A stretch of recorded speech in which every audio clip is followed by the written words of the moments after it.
I'm Sam Patterson. This is PATUE Talk, and today we've got Sallie Severns from AnswerUnderground.com with us. And what I'm going to do is get out of this seat and let her have it and talk to her from over there. You don't need to see me anyway.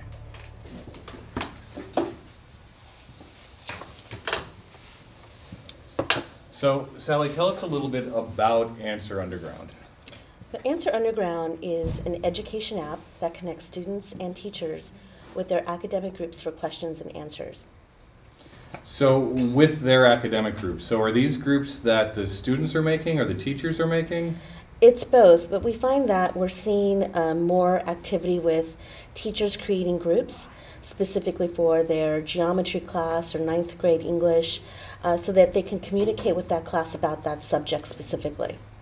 That sounds really interesting. Can you show us how this works? Yeah, absolutely. So the app is on iTunes now, and it's free to download. We're open source, so there's no technology integration.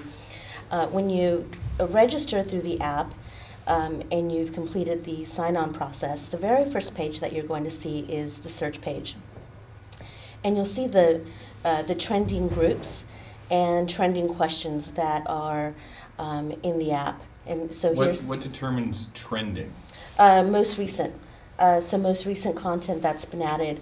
And so here, for example, you can see that there's a teacher-led group specifically for podcasts. So we do have some groups in the app that are specifically for teachers in order to communicate with other teachers. Does that say, "Where are my keys"? Yes, it does. It does. You could ask all kinds of questions. You can ask all kinds of questions. And so if you go to the Groups tab, there are 11 different categories in the app. Math and science are the most popular. We have the most groups there. You can see my open groups, or my current groups, so all of the groups that I belong to.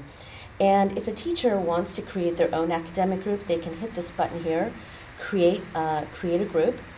They would put in the description of their group, the location. They can add a group logo. And so you can click here, they can even choose from our subject-based logo, or they can upload their own school logo. They can create a category, so there's 11 different categories. They can choose whether they want a public or a private group. And once the teacher hits create group, there's a pop-up that lets the teachers invite students in her class either through email, through Facebook, or Twitter. If the teacher's created a private group, there's a 4-digit code in the link, and the student will get that. They'll get the 4-digit code, and they'll know to put that code in order to join that private group. So you mentioned like a private group, and of course with anything where you've got people sharing online, there's all kinds of privacy concerns. What kind of control does that private group give the teacher? Well, the private group, basically only the students in that group can see each other's profiles. No one outside of the group can see any of the profiles or who's in that group. So it becomes completely anonymous.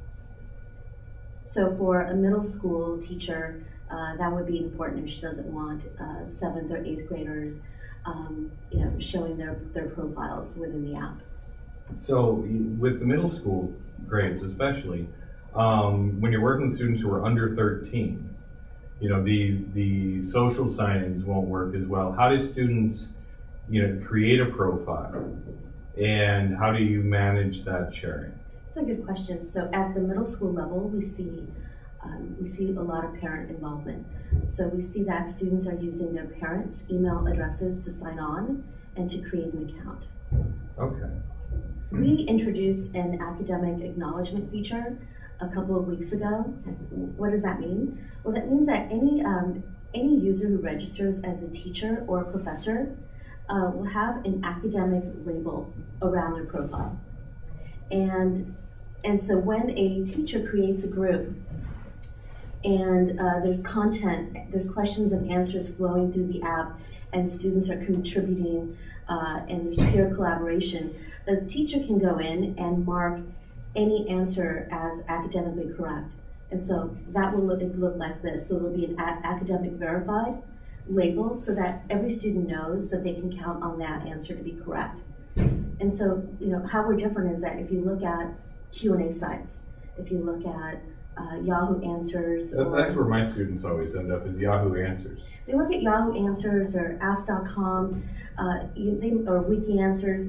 There are a lot of answers, but how do you know you can rely on that answer to be correct? How do you know you can trust it?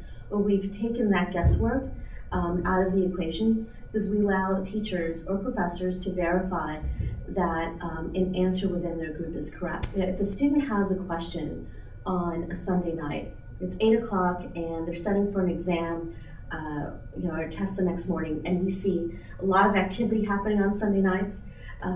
Where does that student go? They're resource limited. Do they search on Google?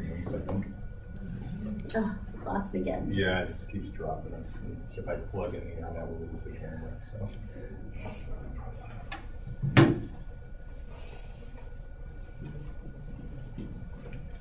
So you were just talking about how you get a lot of traffic on Sunday nights. So Sunday nights, if a student is searching for a homework answer, or they're preparing for an exam and they're resource limited, and they don't have every classmate's contact information.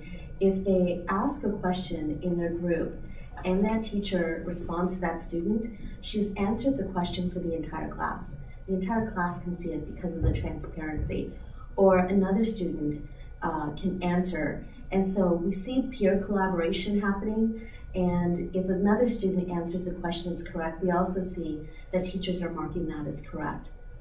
So, so it's great because teachers can verify the content that they've posted, and that they can also verify the content that other students have posted as well. When you have questions from students, you may be getting them through social media or through email or through a conversation. If you're preparing for finals at the end of the year and you know that there was a pain point in October and you don't remember what the outcome was, we save every question that's ever been posted in your groups and every single answer in one central location so that you can refer to it at the end of the year and you can say, well, here was a pain point in October. These are the students that contributed to the question and answer, and this was the outcome. So it's like a central repository where all of your information is stored in one central place. That seems like it could be really useful, even like for a teacher at the end of the year, assessing what growth the student has done over the year. Being able to go back and review that activity. Yeah, you can see which students were the most active, which contributed the most, and so you can definitely track that.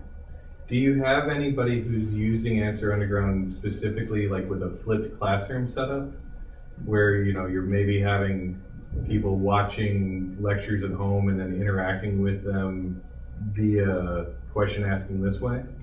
I haven't seen that, but one thing I have seen is I've seen teachers preparing their students before finals.